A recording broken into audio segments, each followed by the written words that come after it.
I'm your presenter for today, Blessing Sokauta, and being joined to discuss this important topic with me, I have got the guests on my right, far left there. You can start introducing yourself, sir. All right. Good afternoon, and good afternoon to the viewers out there. My name is Kalima Kativa. I'm a member of an organization. It's called Youth in Action for Disability Inclusion Zambia'S, and we're here to discuss on Zambian progress when it comes to ratifying of the African Disability Protocol. Thank you very much. Thank you. That's nice and so interesting. We look forward for more points and more interesting discussion with you here. Yeah, and you may go ahead. Thank you for this opportunity to bring us on such a lovely platform to just deliberate on issues of the African Disability Protocol.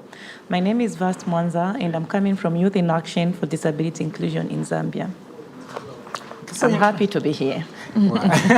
So happy having you both here also, yeah, and we look forward, and I'm sure viewers out there, you can also be feel free, as the line is going to be opened for more discussion and more contribution on this topic.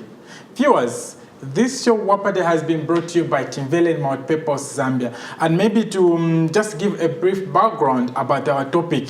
Yeah, what is the African Disability Protocol itself, ADP? What is it? So it's the protocol to the African Charter on Human and People's Rights on the rights of persons with disabilities in Africa, which is popularly known or called African Disability Protocol.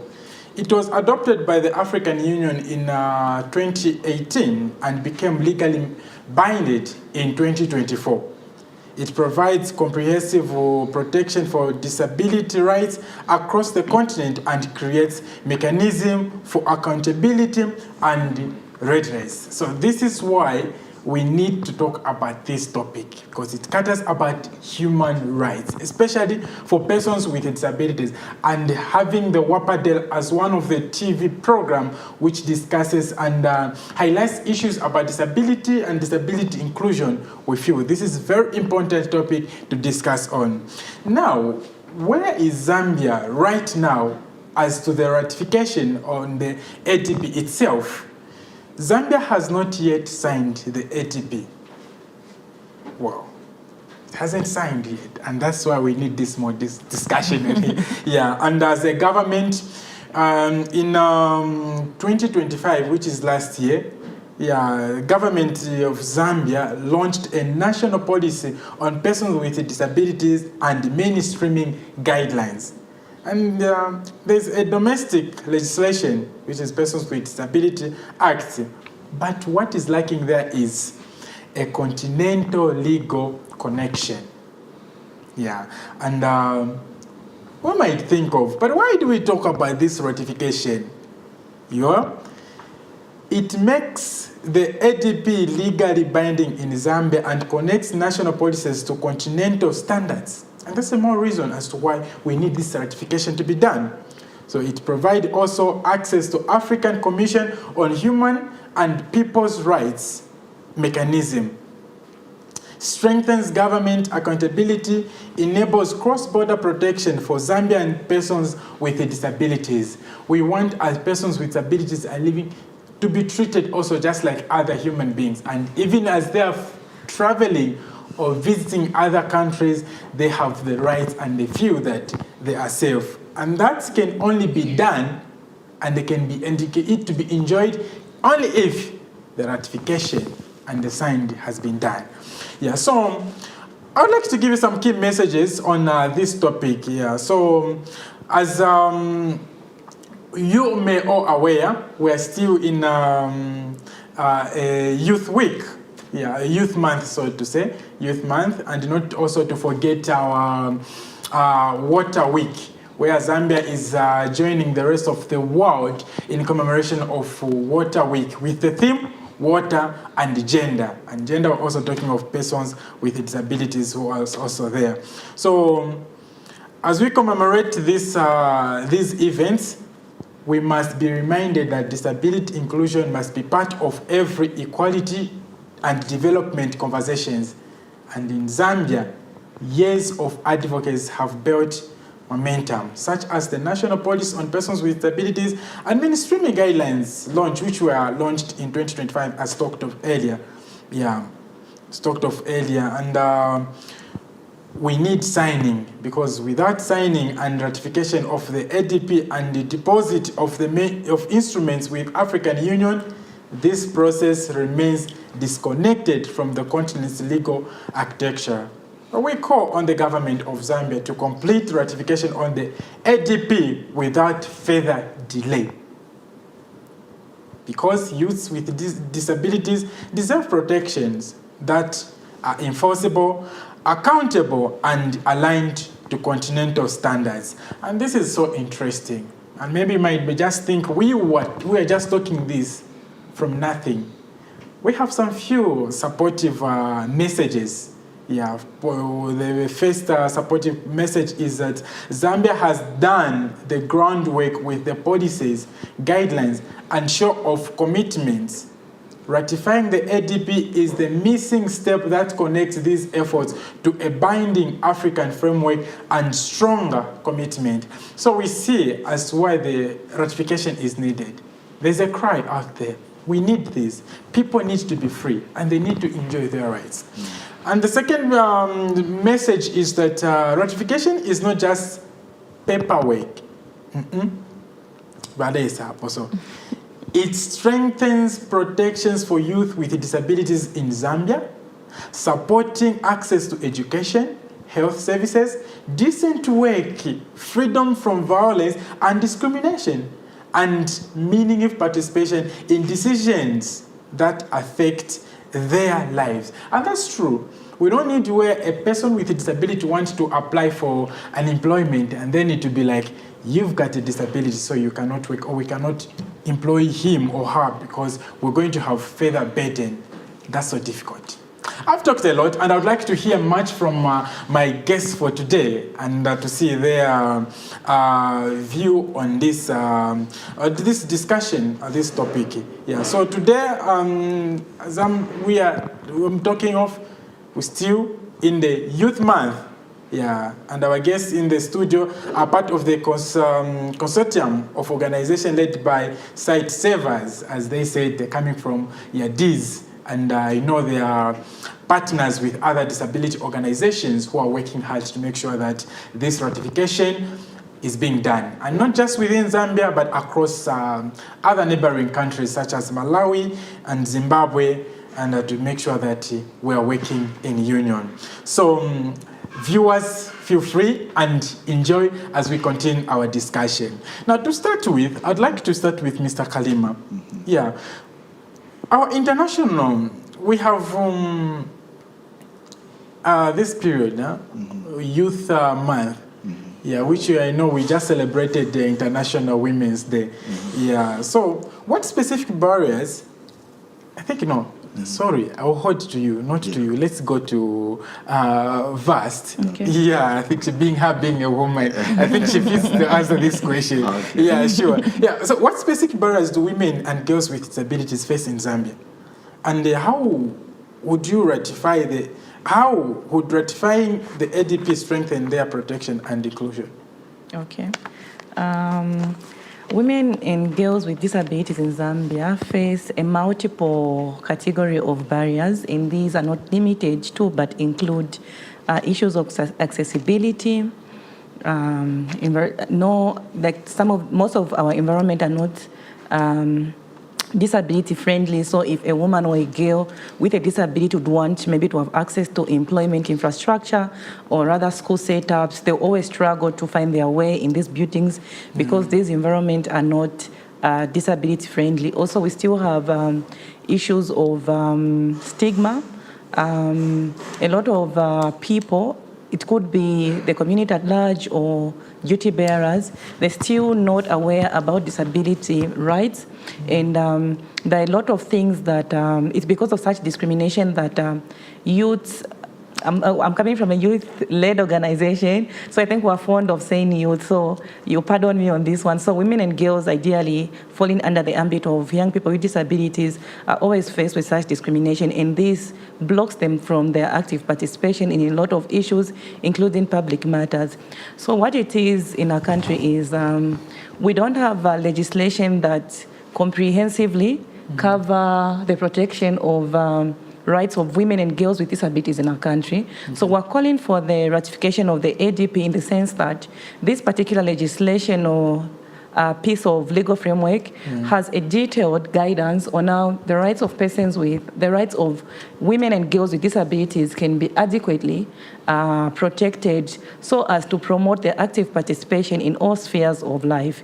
If we have the ADP ratified, I think as a nation we're going to have an adequate legal framework that has specific issues embedded in this legislation that will see to it that rights of women and girls with disabilities are well protected and covered for. Yeah, that's so interesting. Yeah, I was looking at the period that has taken here, because since the independence time, yeah, most of people or citizens, they've got still some freedom that they enjoy.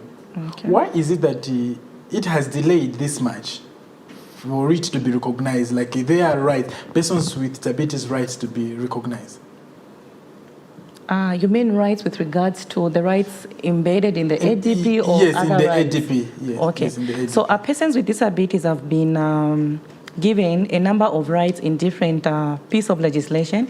So as a country, Zambia, we ratify the UNCRPD, which is a global law governing the protection of the rights of persons with disabilities, and Zambia is a party to that particular legal framework. We also went on to have our own law enacted, which is the Persons with Disabilities Act of 2012, and we saw last year Zambia launching a number of several disability policies just to strengthen the protection of disability rights in our country. But then we're still calling for more laws, like we still want to see Zambia embracing more laws in addition to what we already have. Yeah. So what the ADP basically do, it just tries to contextualize disability. It sees, it identifies the gaps that are in the UNCRPD and then try to fill in those gaps to see that rights of persons with disabilities are adequately protected for. The delay would have been necessitated by a number of issues. It also could be the time that ADP was coming on board, we had a different government before this government. So we had those conversations, obviously, with the other government. When ADP was in the process of being ratified, there was change of government because we went into an election year. Thereafter, we had to restart the conversations with the new government so that they can also buy into the goodwill that we have. And we can say we are very fortunate that the current government also bought their goodwill and they bought into the idea of having the ADP ratified. And we are still following up. Yes, there's this delay, and that is why today we're here to talk about this and just to also emphasize to government that there's actually urgent need to have this particular law ratified. That's so interesting, and we look forward to that. Okay. Yeah. So now, Mr. Kalima, you remember we are still having this Youth Month. Yes. Yeah. So let's utilize this Youth Month. How would you think if it was to be ratified? Yeah. What changes do you think can be there for persons with disabilities, especially the youth in education, skill training, and employment, so to say? Okay, thank you very much. So just as you had introduced in your introduction what the Africa Disability Protocol is, it's a treaty in the Charter for Africa Union Charter, which promotes and protects the rights of humans and people's rights. So when it comes to persons with disabilities and the youth, if the Africa Disability Protocol gets to be ratified, first thing we have to look at back in history. The UNCRPD, which is a global tool, does not address certain specific issues that affect youths and persons with disabilities in general here in Africa. When you look at Africa, we have got so many ways we live in our dynamic societies, issues of cultural norms, superstitious and myth and misconception of what disability is. Already the ADP addresses that. And also, when you look at these global tools, they looked at disability from a lens of charity or maybe feeling pity for persons with disability. But the Africa Disability Protocol, if ratified, looks at persons with disability from a rights-based perspective, meaning we are looking at different sectors of life, sectors of employment or economic sectors where persons with disability are fully engaged and fully employed on an equal basis with others, where persons with disability are not neglected because of what people believe about persons with disabilities. So the Africa Disability Protocol tries to address these issues. When it comes to issues of governance and politics, it, like I said, it looks at it from a human rights perspective. It explains to say, even persons with disability, despite what you believe, either you come from a rural place or whatever cultural background you have, persons with disabilities are also people that can be leaders and can be able to participate in issues of governance. Let us look at the social aspect itself. Persons with disabilities are stigmatized in many ways. Just the names that we use in these societies, just to call a person with albinism, very neglecting names, bad names that they are identified with. So the Africa Disability Protocol tries to address that. It goes deep into the human minds and tries to challenge the thoughts and the thinking of people in these our societies. So if ratified, we'll see a Zambia that is more inclusive, a Zambia that takes the right-based approach, ensuring that youths and persons with disabilities are participating on an equal basis with others. They can be able to get employed, empowered, and we can see the modification of accessibility. The Africa Disability Protocol calls for accessible buildings, environment, and also accessibility. Now we are in the digital era. So the Africa Disability Protocol calls to it that even when it comes to digital businesses, digital jobs and employment, all those platforms are developed from an accessible point of view. Reasoning why they are not accessible now, like I said earlier, persons with disabilities were viewed from a lens that is not inclusive. So the Charter addresses this issue from the home ground, from the grassroots, from the African perspective. And it will be a good thing because it will put Zambia in a position of trying to see that the country is really upholding the rights of people, including those with disabilities. Yes, thank you. Yeah, maybe just to add on to what Kalima has said on a legal perspective, I think the most change that we're going to see, the benefit that comes with ratification of ADP is also to have good laws that are comprehensive and specific. So I know you agree with me that we've seen a number of cases being reported about persons with albinism, body parts being cut off, they are going missing and all those things. So if a perpetrator who cut a body part for a person with albinism is found in possession of such body parts, we don't have legislation that addresses such issues. When that person is taken to the police, they'll obviously be charged with an offense of wounding, assault, causing actual body harm, and these are like minor offenses. So, but then with the coming of the AGP, we have our penal code being informed and adequate. It will have specific offenses and punishments for such perpetrators. So I think it's a good piece of legislation that will adequately protect the rights of persons with albinism. Wow. And I feel like it's not just by, it also promote non-discrimination environment. Yes. That's so nice. Viewer 0974758855 is the number that you can call us. We are ready to receive more comments, calls, or even SMS to see on how you can also participate and bring in your views on this topic as we continue with Zambia's progress with African Disability Protocol ratification. So last year, 2025, Zambia, the government had launched the National Disability Policy. Yes. Like a progress on it, isn't it? But what's the issue now? Okay. So the policies are not, I can say, when we talk of the African Disability Protocol, yes, Zambia signed and has accepted to it, but is not legally binding. The issue that we have here is that Zambia must ensure that it's fully committed or aligned with African legal standards and frameworks. Okay. Yes, we have got the disability mainstreaming policy, but when you look at the disability mainstreaming policies, it also has got certain gaps that do not address the issues or gaps that do not address issues of discrimination and stigmatization of persons with disabilities, especially in a rural context. So with the coming of the African Disability Protocol, it shows that what also other countries are also facing are also some of the challenges that we face. And learning from the African Disability Protocol, of course, with the ND laws, like I said, we need it because we also want to have instrumental disability rights agenda. It also it reduces the gaps between commitments on paper and enforceable regional obligation. Yes, we have got these laws, but still these laws have got gaps that need to be addressed. So in trying to address these gaps, we also learn why on a continental perspective, because I believe much of how we live as Africans, we live almost the same way in different societies. Go to Zimbabwe, go to Malawi, we are the same. So when we make these laws, when we want to make them binding,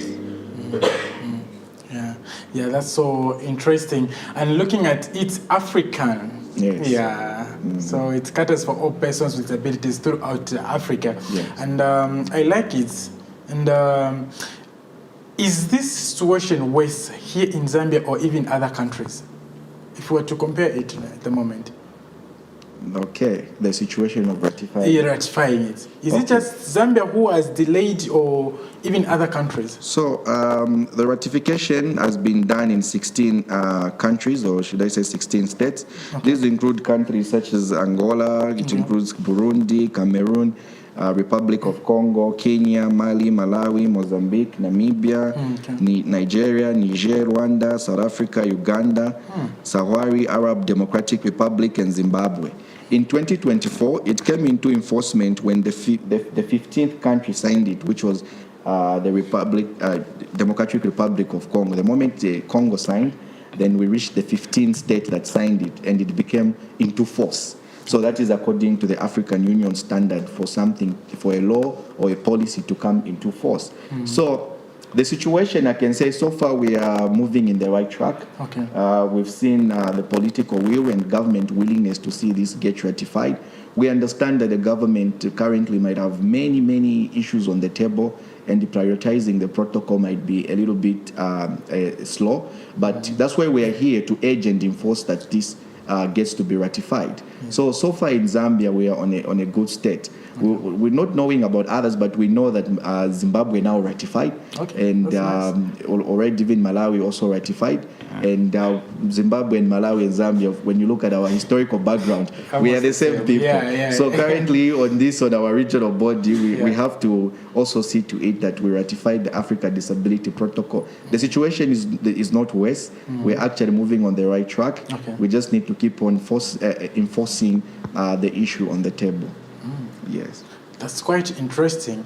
And as you were talking, so for us to be linked with the other African nations that are doing it, signing of it is needed. Yes. So at the moment, we are not part of it. So the signing for it to be ratified. Yes. So what it is, Zambia's just signed the treaty. Okay. It only signed in the sense that it agrees to it. Okay. It agrees to its context. Okay. It agrees to say, yes, this is a good thing, because Zambia is a member of the African Union. Let me just look at you a short. We have a caller here. All right. Yeah.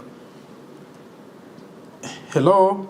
Oh, sorry, we've lost the caller. Okay. Sure. Yeah, I hope 0974758855 is the number that you can still call us on. And we're live and we're able to receive your call on your contribution that you'd want. You may go ahead, please. Sir. So I was saying Zambia signed the ADP, but it has not yet ratified it. So by signing, meaning we have agreed to the policy treaty, to the policy document. We've said it's a good thing, and we need such as a country.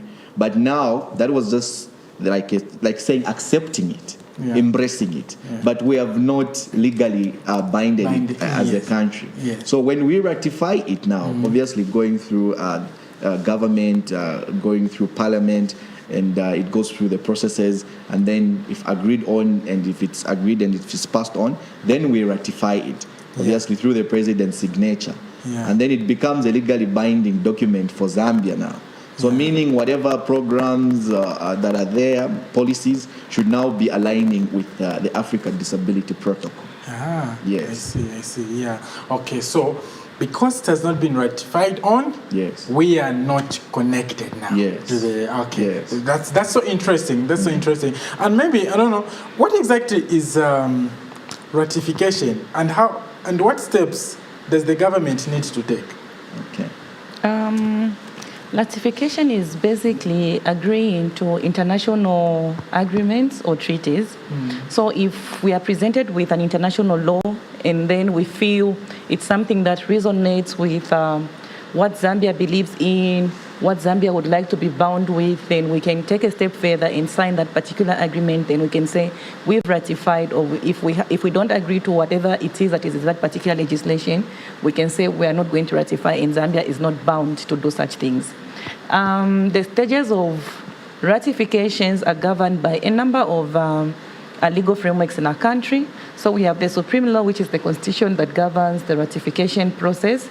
We also have the Ratification of Agreement Act, that is, I can call it a mother law that actually now gives guidance on what stages to follow in terms of ratifying. So we have first step where it is required that the minister responsible of that of a particular area is required to determine or establish whether or not ratification is the best interest of our country. And in our case, obviously, we're working closely with Minister of Community Development.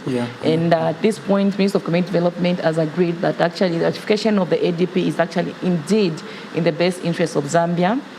Then we have stage number 2, or rather step number 2, where it is required that now the minister herself takes it up and sits with the Office of the Attorney General and discusses that agenda with the Attorney General and see to it that the Attorney General buys into the idea, and thereafter a cabinet memorandum is issued. And I think as Zambia, that's where we are at. We are now stuck at step number 2, where the issue is seated before the office of the AG, and then we're just waiting to hear from him and see to it that the cabinet memo is issued. After a cabinet memo has been issued, I think that's where now we go to stage number 3. So at stage number 3, the cabinet memo gets to be in the hands of the cabinet, and then it's also up to the cabinet to analyze and assess that particular protocol and see to it, is it also in our best interest of our country? Is it okay to be ratified? And when it's established by cabinets that it's fit for ratification, it goes to the vice president, who then sends it to National Assembly now for a final say to have that particular piece of legislation ratified. Also, when it comes to ratifying, National Assembly can decide whether or not to ratify or accept the whole entire thing as a whole, or maybe to have some things reserved, to have a reservation in when ratifying. And I think in our case, I'm anticipating having a reservation with regards to ratifying this particular law, because in our laws, we define a child as a person who's attained the age of 18 or the person who is below the 18. But then when we look at the protocol defines a child as a person who has attained the age of 15 or below the age of 15. So I think there's that conflicting interest when it comes to the definition of who a child is between the two laws. So I think we're not going to say this is a conflicting law because it defines the child otherwise, hence we won't ratify, but I think there'll just be a reservation for that definition. It's not something that we're going to adopt. We can adopt this other provision, but the part for a child, I think, will be left open. That's quite interesting. And viewers, so far from the discussion, we see the importance of Zambia to ratify on the ADP. And we're serious and really need this one. And you see, it's quite interesting. And you see the steps that so far the country has taken. And this really gives us the confidence to say that we are not falling behind. Yeah, that's very true. Despite all those procedures and steps, we are doing there, and we are winning. That's so interesting. So suppose Zambia was to ratify the ADP, what changes for persons with disabilities in our country?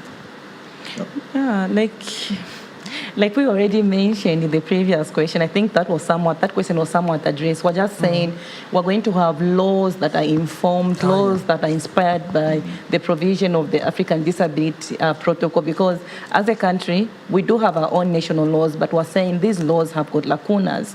There are certain things that our laws do not encompass that actually are very integral to the protection of rights of persons with disabilities. But then when we see the coming of the ratification of the ADP, we are going to have a very comprehensive legal framework that governs and protects the rights of persons with disabilities in our country. Yeah, just to add on. Sure.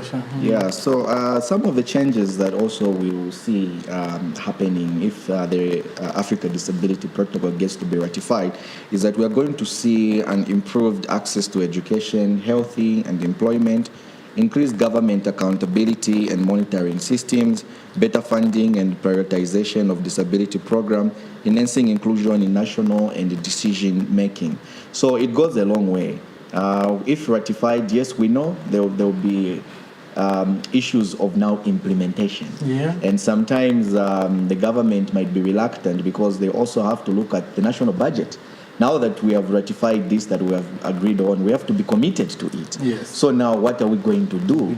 How are we going to implement some of the provision that the article talks about? For instance, the protocol has got 44 articles in it. And Article 29 speaks about strengthening and also empowering youths with disabilities. How, when the government looks at that can be a little bit discouraging because now they'll have to align budgets and other decision making to what the protocol is saying. So, but we can move step by step. And when it comes to implementation, this can be done collectively. It's not just an issue of saying the government alone is in charge of making sure that whatever it is that is the protocol, they're the ones who are supposed to ensure there's full implementation of it.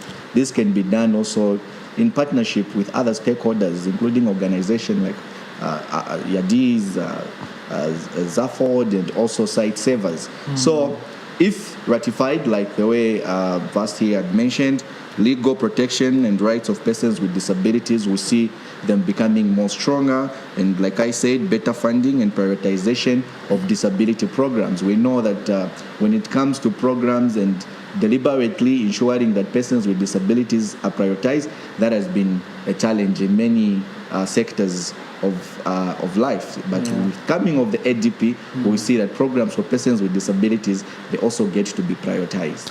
That's so quite interesting. If my minds remind me well, you talked of over 24 countries that have ratified. So 16 countries. 16 countries have ratified the ADP. So how has these frameworks helped those countries?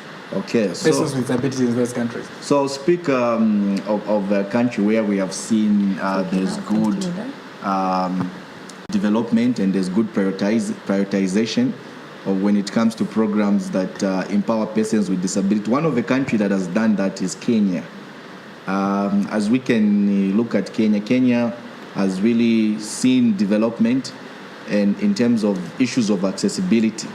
They have tried to make sure that the accessibility standards are followed when it comes to issues of buildings. Accessibility standards are followed when it comes to issues of digital space. The accessibility standards are followed when it comes to employment. Because empowering persons with disabilities is just not an issue of saying we give them a job. We have to make sure that there where they are going to work, how accessible is the environment. When we talk of persons with hearing impairment, we can say if they come for work, how will they be able to communicate? So one of the countries that has seen to it that human rights are upheld, especially when it comes to the context of persons with disabilities, is Kenya. And it puts countries which have ratified the ADP in a good position because they are seeing to it that they are willing to work together as a continent, as a whole, and as a region, which also opens up to other factors of life, such as economical growth. When the country becomes accessible, accessibility not only helps persons with disabilities, it also opens up other doorways in a country to see to its development agendas. Thank you. That's so quite right. So there's that national development, since they are also being put there on the national dialogue and everything. That's so quite interesting. Viewers, we are still on the theme, Zambia's progress with the African Disability Protocol ratification. And we've heard so many points, and we see how other countries they have been doing and the benefits of those countries and persons with disabilities living in those areas. When we talk about disabilities, we know this is a situation that can happen to anyone. No one chooses to become a person or to be with a disability. So please make sure that as we are moving and thinking and talking about this, let's try also to think in those areas. Suppose this was to happen to me, what laws or what can protect me? Yeah, thank you so much for that. So now, as we are talking today, right now, there are government officials listening and watching this TV show. Yes. What messages would you like to give? Okay, I can go first. Yeah, you can start. Right, yeah. So, ratifying the Africa Disability Protocol is just not a legal step. It is a commitment to equality and justice. It aligns Zambia with regional and international human rights standards. It shows to it that Zambia is willing to uphold the rights of not only human and also people's rights to regional and international standards. It strengthens national efforts already outlined in the policies. It ensures that no one is left behind, especially persons with disabilities. The time to act is now. Ratification is a necessary step towards an inclusive development. So it also shows that government is committed to upholding, like I said, the rights of persons with disabilities, ensuring that persons with disabilities are recognized in everything that the government is trying to do, and also that they too are a priority and they too can be able to participate equally on an equal basis with others.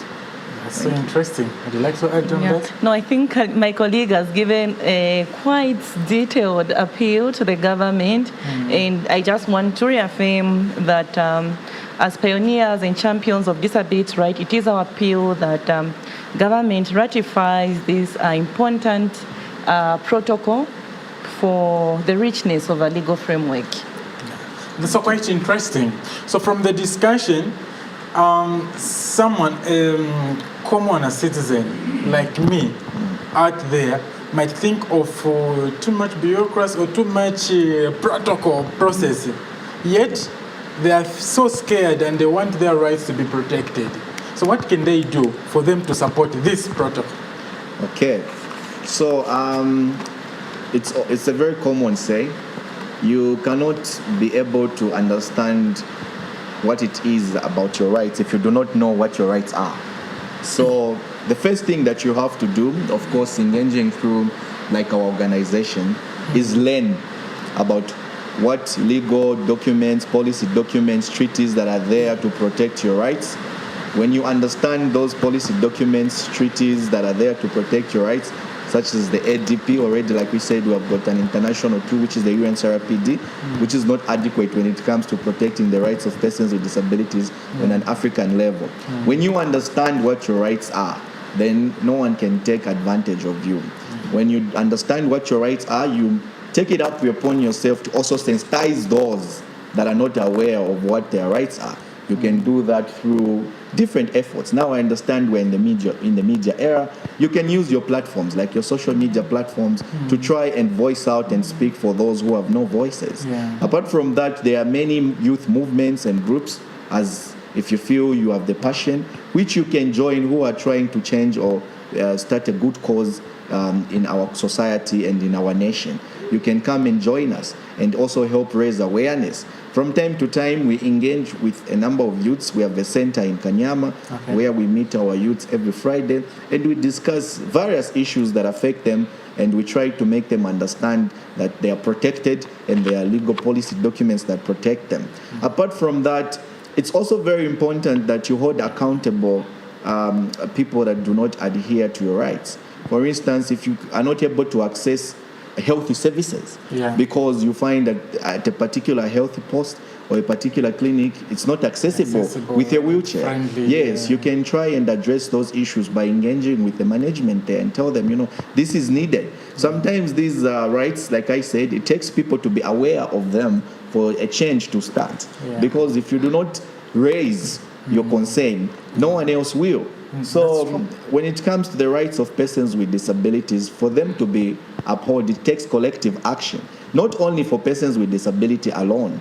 Even persons without disabilities can be able to look at this vulnerable group and say, what is it that we can do in order for us to enhance their lives? Because I'll tell you one thing, any person at any point can have a disability. Disability, yes, some of these types of disabilities, some are born with, yes, and some just come along life. Even old age itself, it comes with disability. Yes. So you do not have to wait until an issue affects you for you to begin to try and address it. It starts now. It starts by speaking out, by understanding your rights, and genuinely trying to see to it that we have an inclusive and we can be able to sustain ourselves as a country and as a community. Protection is better than cure. Yes. That's so quite interesting. Yeah. And as we come to the conclusion of the show, so what could be your last remarks regarding to people, members of the community and the government, like in working together to support and protect the rights of persons with disabilities, especially in regards to the ADP? Okay. I think my colleague here. Okay.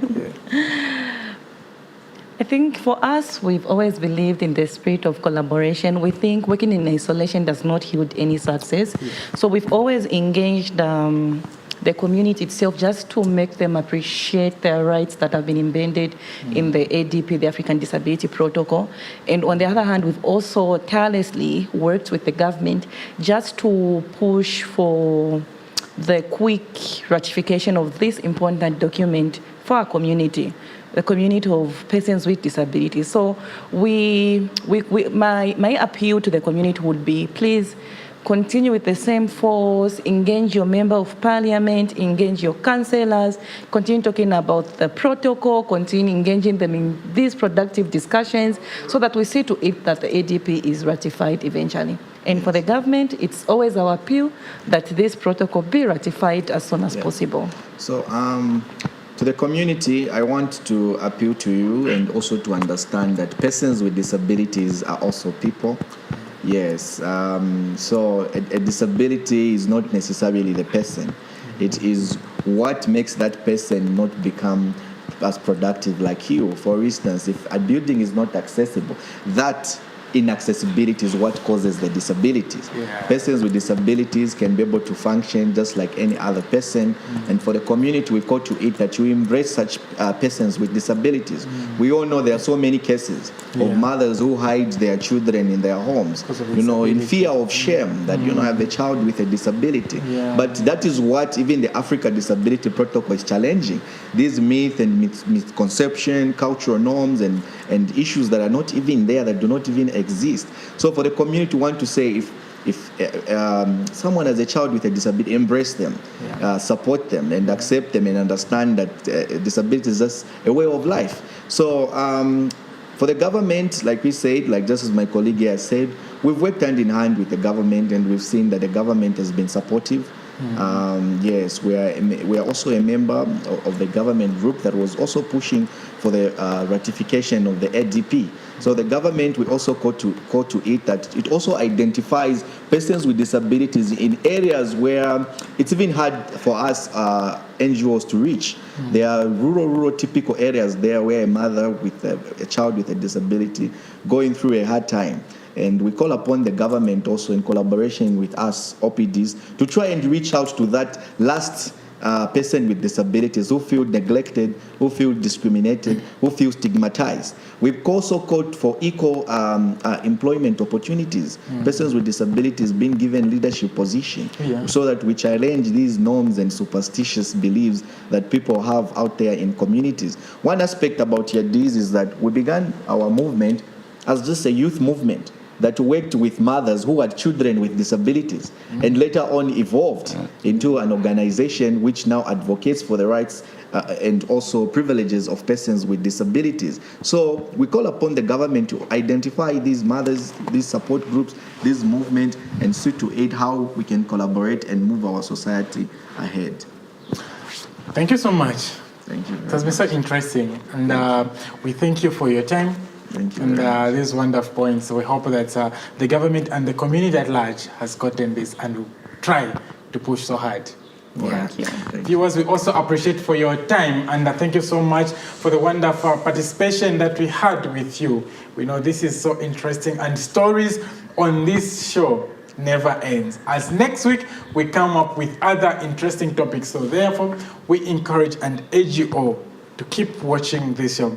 I've been your presenter for today, Blessing Soka Uta, and on behalf of all the entire production crew, we say bye-bye, stay safe, until next week.